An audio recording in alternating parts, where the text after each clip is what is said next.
고요한 밤, 스스로도 이해할 수 없는 눈물이 흐를 때가 있습니다. 누군가의 말 한마디에 마음이 무너지고 아무 일도 아닌 것에도 가슴이 먹먹해지는 날이 있습니다. 모든 것을 다 잃은 것 같은 허무함, 내가 지금 어디를 걷고 있는지 알 수 없는 막막함, 기도조차 나오지 않는 날들 속에서 사람들은 속으로 조용히 묻습니다. 내가 왜 이런 고통을 겪어야 하는가? 어느 날 한 제자가 마음을 붙잡지 못하고 부처님 앞에 나아왔습니다. 그의 눈엔 슬픔이 젖어 있었고 입술은 말없이 떨리고 있었습니다.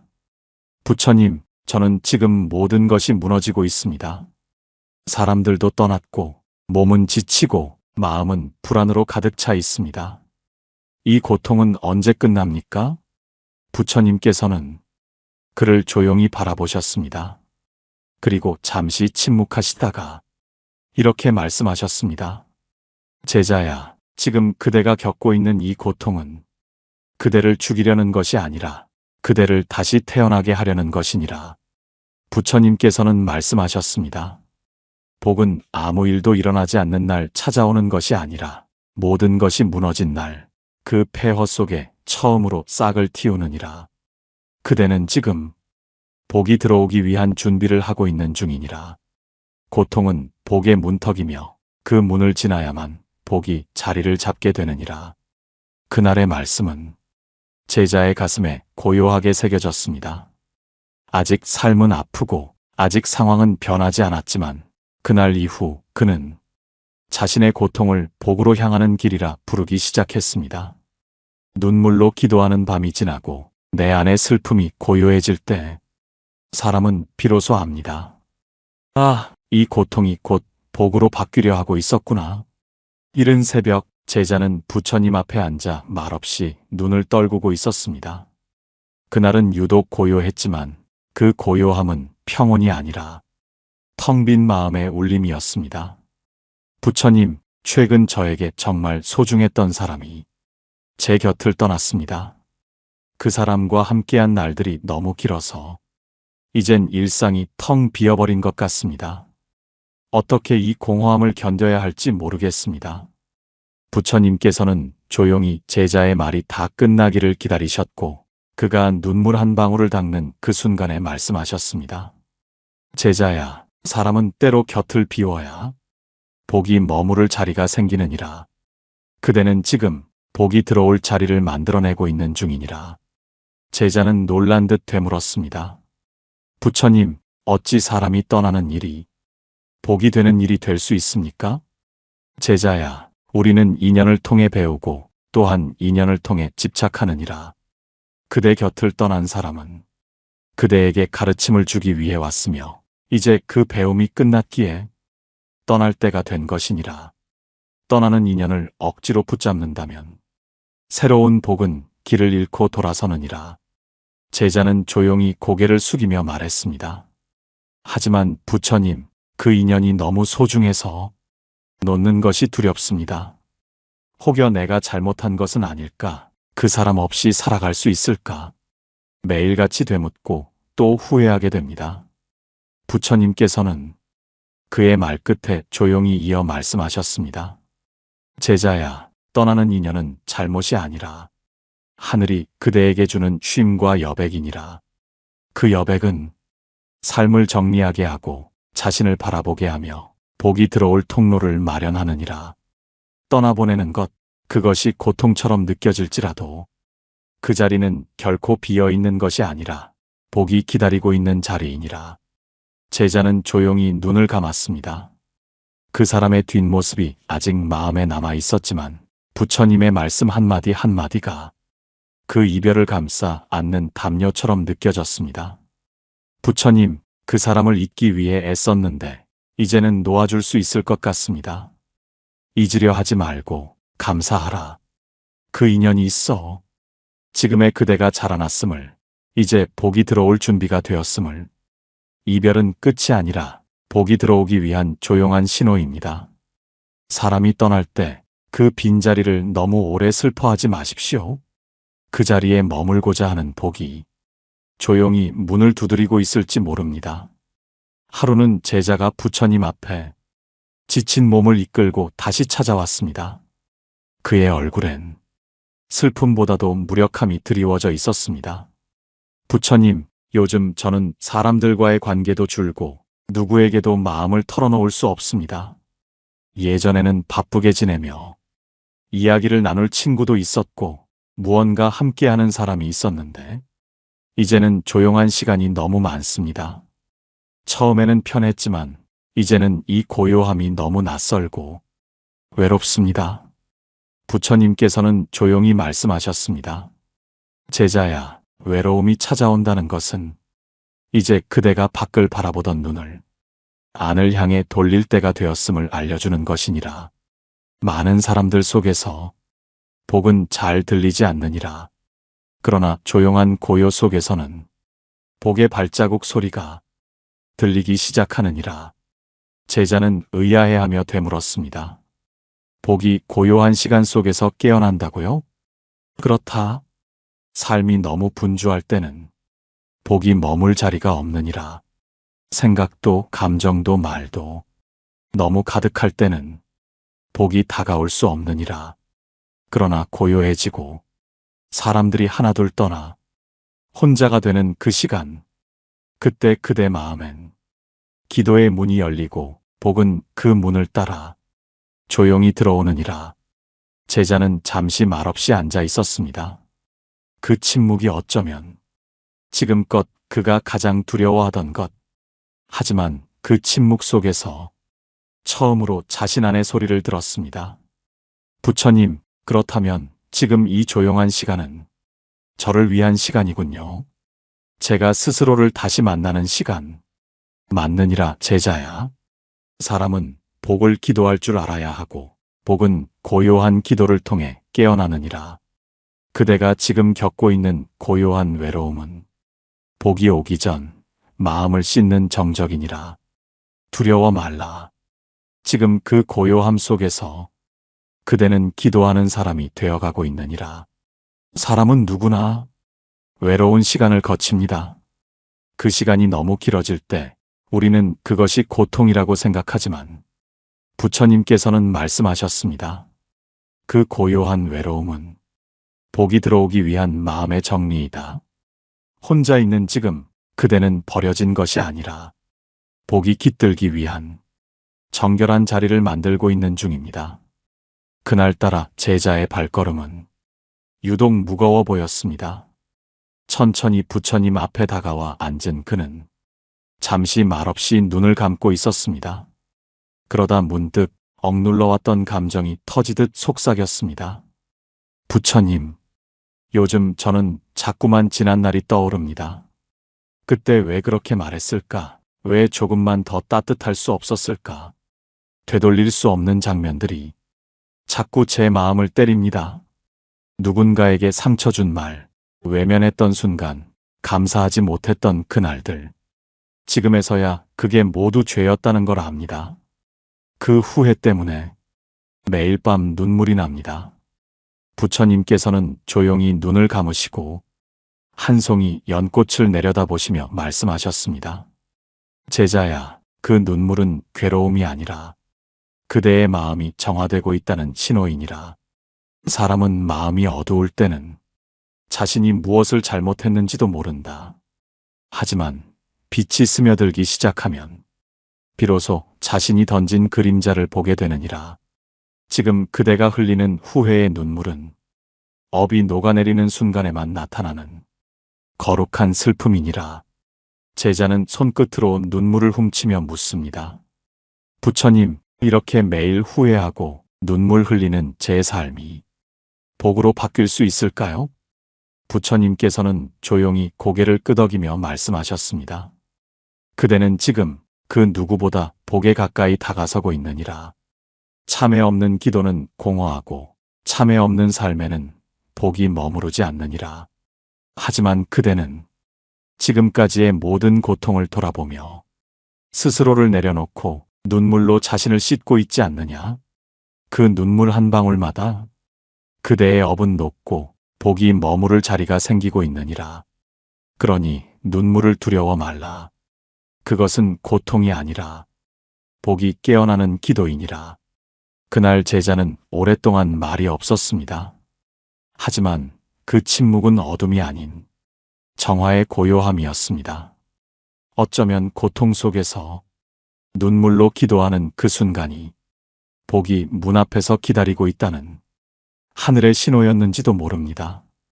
어느 날 제자는 부처님 앞에 앉아 조심스럽게 이런 말을 꺼냈습니다. 부처님, 요즘 저는 이상한 마음이 듭니다. 여전히 제 삶은 힘들고 겉으로 보기엔 변한 게 없는데 문득 이런 마음이 올라옵니다. 살아있어서 감사하다. 이만하길 다행이다. 아직 숨 쉬고 있음에 고맙다. 이유도 없이 갑자기 그런 마음이 올라와 제가 스스로 놀랄 정도입니다. 부처님, 이런 마음이 드는 건 무엇 때문입니까? 부처님께서는 부드럽게 웃으시며 제자의 눈을 조용히 바라보셨습니다. 제자야, 그 마음은 그대 안에서 복이 깨어나고 있다는 징조이니라. 감사란 삶이 완벽해서 드는 감정이 아니라 삶을 있는 그대로 받아들이기 시작할 때 조용히 피어나는 꽃이니라. 고통 속에서도 감사의 기운이 올라오기 시작했다는 것은 그대가 고통을 있는 그대로 껴안고 업을 녹이고 복을 맞이할 준비가 되어간다는 뜻이니라. 제자는 조용히 고개를 끄덕이며 말했습니다. 예전에는 늘 부족한 것만 보였고 없는 것만 셌습니다. 그런데 지금은 밥 한 끼를 먹을 수 있음에도 고맙고 아침 햇살을 맞으며 숨을 쉬는 것만으로도 감사함이 올라옵니다. 이유가 없는데 그 마음이 자꾸 차오릅니다. 부처님께서는 말씀하셨습니다. 그대가 지금 그 마음을 느끼고 있다면 그대는 이미 복을 지닌 자니라. 감사하는 마음은 복이 가장 먼저 머무는 자리이니라. 사람들은 흔히 복을 좋은 일이 생기는 것이라 여기지만 참된 복은 감사할 줄 아는 마음에서 시작되느니라. 그대가 지금 이유 없이 감사하고 있다면 그대 마음의 문 안으로 복이 조용히 들어오고 있다는 뜻이니라.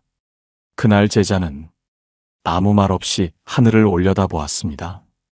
흰 구름 한 점, 바람 한 줄기, 그저 그런 하루가 그날은 눈물 날 만큼 소중하게 느껴졌습니다. 그리고 그는 속으로 조용히 중얼거렸습니다. 이대로도 충분합니다. 감사합니다.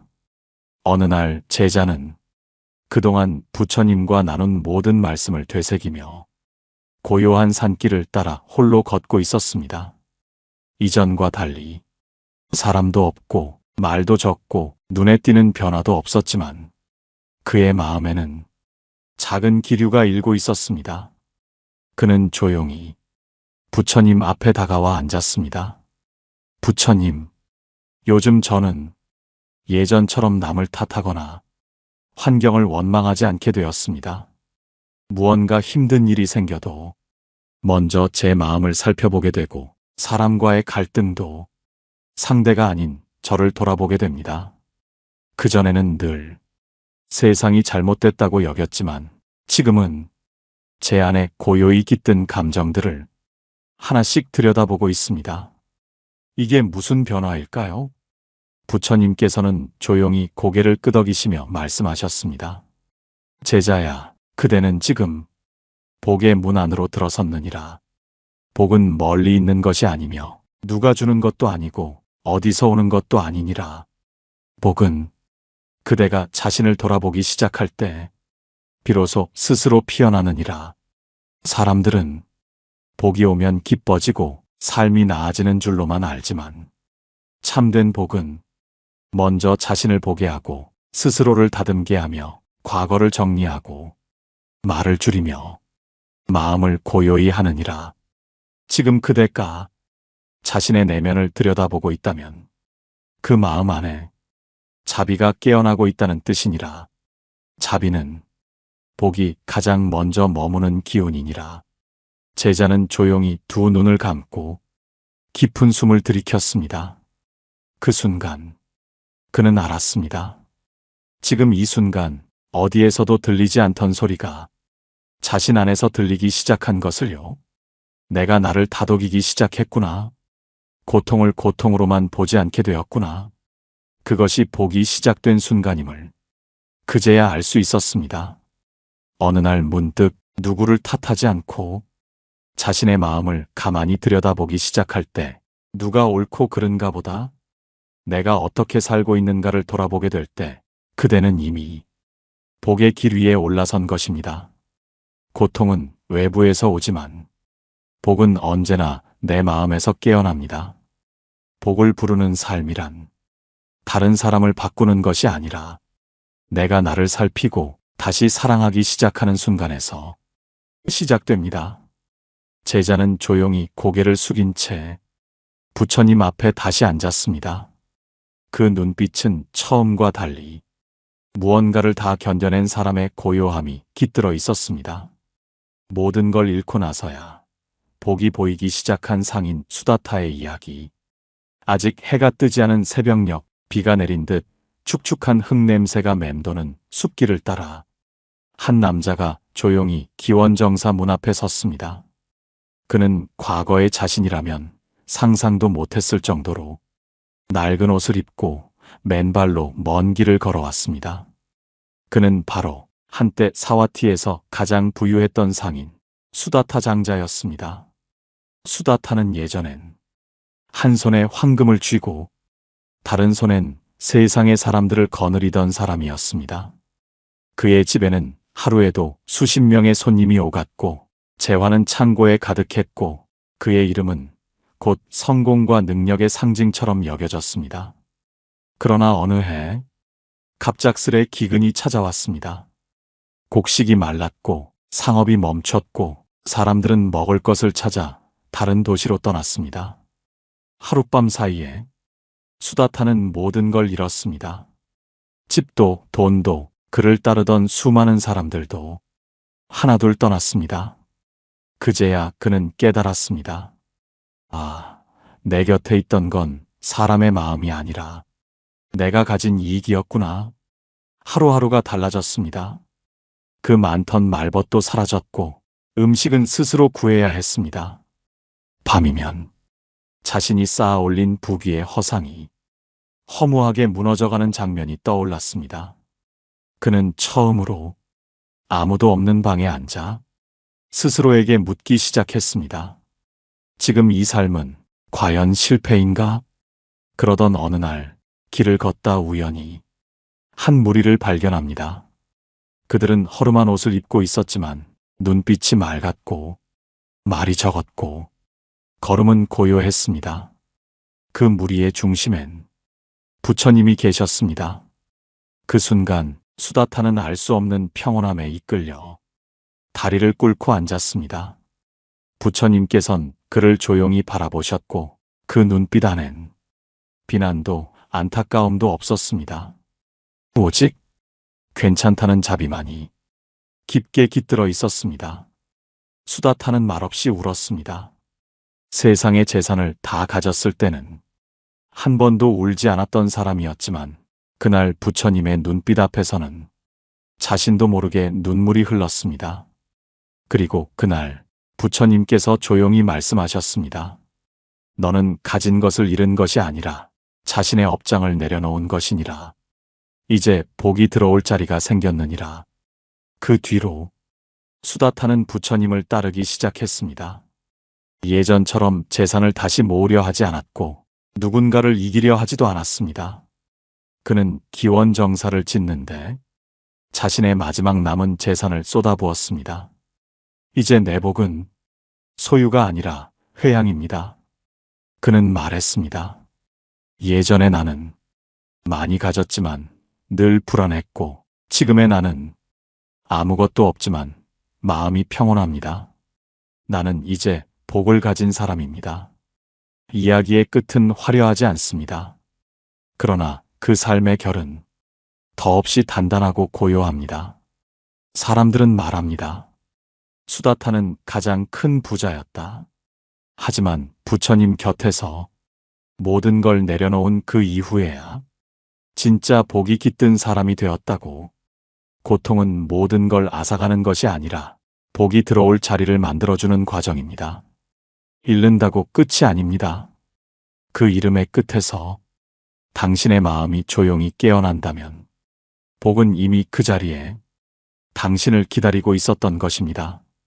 부처님, 이제야 알겠습니다. 고통은 끝이 아니라 복이 깨어나는 신호였음을요. 사람이 떠나고 혼자 남겨지고 후회와 눈물에 잠기고 문득 감사가 올라오고 그리고 마침내 내가 나를 돌아보게 되었을 때 그 모든 순간들이 복이 찾아오고 있다는 징조였음을 이제야 가슴 깊이 알겠습니다.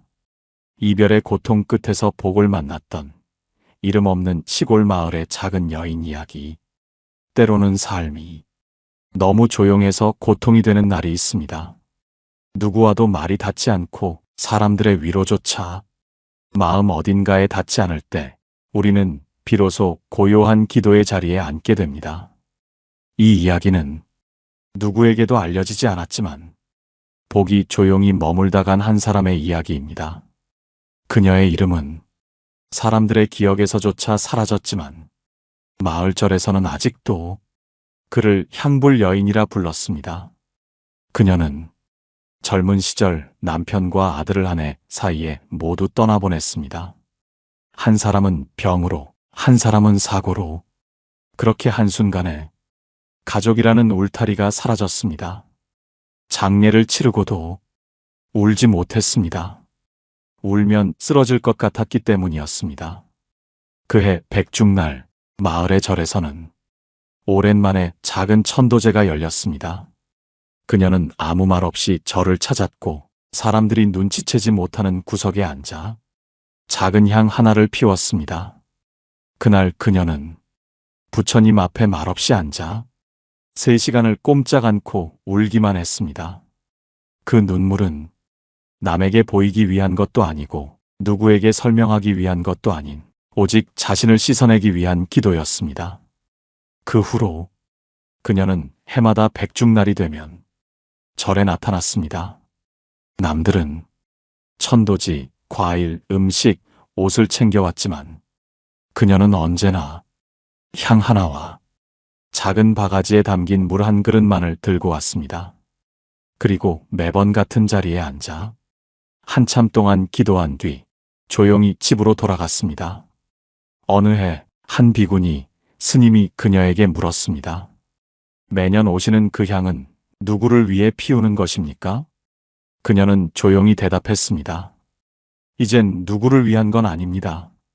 처음엔 남편과 아이를 위해 왔는데 지금은 그저 제가 이 세상에 미안하지 않기 위해 오는 겁니다. 스님은 한동안 아무 말도 하지 못했습니다. 그녀의 기도에는 슬픔이 아니라 참회와 회향 그리고 복의 기운이 담겨 있었기 때문입니다. 그녀의 삶에 무슨 기적 같은 일이 일어난 것은 아니었습니다. 하지만 마을 사람들은 그녀를 보면 이상하게 마음이 편안해졌고 누구든 그녀와 눈을 마주하면 한 번 더 고개를 숙이게 되었습니다. 사람들은 말했습니다. 그분은 지금 무언가를 바라는 분이 아니라 이미 마음속에 복을 키우는 분이다. 그러던 어느 해 그녀는 더는 절에 오지 않았습니다. 그리고 얼마 후 작은 병으로 조용히 세상을 떠났다는 소식이 들려왔습니다. 절의 스님은 그녀가 앉았던 자리에 그해 백중날 향 하나를 피우며 이렇게 말했습니다. 그녀는 외롭지 않았습니다. 그녀는 고통 속에서도 복이 깃든 사람이었습니다. 우리는 누구나 고통 속에 있을 때 누군가를 잃고 눈물 속에 잠기며 세상이 무너졌다고 느낍니다. 하지만 이 여인의 삶은 말해줍니다. 복은 잃지 않을 때 오는 것이 아니라 다 잃은 후에도 마음을 놓지 않을 때 조용히 깃든다는 것을 지금 조용히 기도하고 있는 당신도 어쩌면 그녀처럼 복이 깃든 사람일지 모릅니다. 말이 없다고, 눈에 보이는 것이 없다고 복이 없는 게 아닙니다. 복은 말 없는 기도 속에 눈물 젖은 향기 속에 혼자 걷는 길 위에 머물고 있습니다. 세 번째 사례 이야기. 스스로 저주했던 내 삶. 부처님께서 복이라 하셨습니다. 부처님께서 사와티 인근 마을에 머무르셨을 때였습니다. 한낮에 해가 가장 뜨겁게 머리를 짓누르던 시각, 한 젊은 청년이 홀로 흙길을 걷고 있었습니다. 옷은 찢어져 있었고 손에는 아무것도 들고 있지 않았으며 그의 발은 맨발로 덮인 상처투성이었습니다. 마을 사람들은 그를 향해 수군댔습니다. 저 청년은 저주받은 아이야. 태어날 때부터 부모를 잃고 자라면서도 가는 곳마다 재앙이 따랐다더군. 어쩌면 전생에 큰 죄를 지었을지도 몰라. 그는 이름도 없이 늘 불행한 자, 업이 센 자로 불렸습니다. 어디에도 뿌리 내리지 못했고 누구와도 인연을 맺지 못했으며 몸을 누일 자리도 삶을 이야기할 사람도 없었습니다. 그는 삶이란 것을 견뎌야 하는 벌이라 여겼고 자신의 존재를 부끄러워하며 하늘을 원망하던 사람이었습니다. 그런 그가 어느 날 우연히 부처님의 설법을 듣게 되었습니다. 사람들 틈에 숨어 앉은 그는 머리를 푹 숙인 채 가만히 듣고 있었습니다. 그날 부처님께서 하신 말씀은 이러했습니다. 사람이 복을 깨닫지 못할 때 복은 고통의 얼굴로 찾아오느니라. 그러나 그 고통을 가만히 품고 견디는 자는 자신도 모르게 복을 키우고 있느니라. 그 순간 청년의 손끝이 떨리기 시작했습니다. 부처님께선 그를 향해 시선을 돌리셨고 사람들 사이로 들어가 직접 그의 앞에 다가서셨습니다. 그리고 조용히 물으셨습니다. 너는 누구냐? 청년은 떨리는 목소리로 대답했습니다. 저는 저주받은 사람입니다. 버림받은 자고 복 없는 자입니다. 어디에도 속하지 못하고 아무에게도 사랑받지 못합니다. 그 말을 들은 부처님께서는 잠시 눈을 감으셨다가 조용히 입을 여셨습니다. 그대는 저주받은 것이 아니고 복을 견디고 있었던 것이니라. 버림받았다고 생각하는 그 순간 그대는 집착을 놓을 수 있었고 사랑받지 못했다 여긴 그 삶 속에서 스스로를 보는 눈을 키워왔느니라. 고통 속에서도 살아남았다는 건 그대 안에 이미 복이 있었음을 뜻하느니라. 그날 이후 청년은 부처님의 곁에 머물게 되었습니다. 그는 부끄러움을 내려놓았고 다른 이들처럼 말하지 않았지만 누구보다 깊이 기도했고 누구보다 조용히 절을 올렸습니다. 사람들은 그를 여전히 과거의 눈으로 보았지만 부처님께서는 어느 날 제자들에게 말씀하셨습니다. 저 청년은 복이 몸이 된 자이니라. 아무도 그를 바라보지 않던 그 시간에 그는 오직 진심으로 삶을 견디며 자신의 업을 다 녹이고 있었느니라. 그는 후에 스스로 이름을 짓게 되었는데 그 이름은 소마라, 복을 담은 그릇이었습니다. 그는 말하곤 했습니다. 나는 예전엔 살아있는 것이 고통이라 여겼지만 이제는 숨 쉬는 것조차 감사한 기도입니다. 복이 없는 삶이 아니라 복을 몰랐던 사람이었습니다. 부처님은 그것을 제 마음속에서 꺼내 보여주셨습니다. 복은 화려하게 오지 않습니다. 눈부시지도 않고 확실하게 드러나지도 않습니다. 그러나 말없이 견디며 자신을 포기하지 않고 살아가는 이에게 복은 반드시 그 마음 안에 자라납니다. 지금 이 영상을 마주하고 있는 당신이 혹여 고통 속에 있다고 느껴진다면 그대 역시 복을 키우고 있는 중입니다. 고통은 끝이 아닙니다. 고요히 자라고 있는 복의 씨앗일 뿐입니다. 이것이 부처님 시대 한 청년이 저주받은 인생이라 여겼던 삶이 복이 머무는 그릇이 되어가는 이야기였습니다.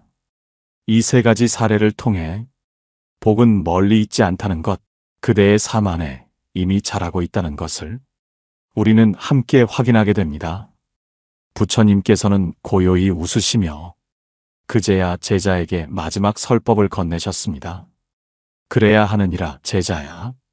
복은 기다린다고 오는 것이 아니라 받아들일 준비가 된 자에게 조용히 찾아오느니라. 고통은 그 준비를 위한 선물이며 그대가 그 고통을 견디고 돌아보며 기도하고 감사할 수 있다면 그 고통은 더 이상 업이 아니라 복이 깃든 시간으로 바뀌게 되느니라. 그리고 그 복은 그대의 눈빛에 머물고 그대의 말끝에 깃들고 그대가 걸어가는 모든 길에 등불처럼 따라가게 되느니라. 이제 제자는 더 이상 복을 바라는 사람이 아니라 복을 품고 살아가는 사람이 되었습니다. 고통이 밀려오던 날이 이제는 가장 따뜻한 기억이 되었고 그 기억은 누군가에게 손을 내밀게 하는 자비가 되었습니다. 지금 이 영상을 끝까지 보고 계신 당신도 이미 그 5가지 징조 중 하나를 지나고 있는지도 모릅니다. 아무도 몰래 울었던 날, 아무도 듣지 않는 곳에서 했던 기도, 말없이 견뎌낸 외로움, 스스로에게 속삭였던 작은 감사, 그리고 문득 내 안을 들여다보기 시작한 그 순간들. 그 모든 것이 복이 들어오기 위해 준비된 징조였습니다. 그러니 이제는 그 고통을 미워하지 마십시오. 그 고통은 당신의 복이 깨어나는 신호였던 것입니다. 지금 고통을 견디고 있는 누군가에게 오늘 이야기가 한 줄기 빛이 되기를 진심으로 바랍니다. 복은 반드시 눈물 너머의 고요한 마음에 깃듭니다. 그 복의 문을 여는 첫 기도가 되기를 바랍니다. 달빛지혜였습니다. 늘 당신 곁에 자비와 고요함으로 함께하겠습니다. 감사합니다. 고맙습니다. 당신은 이미 복된 사람입니다.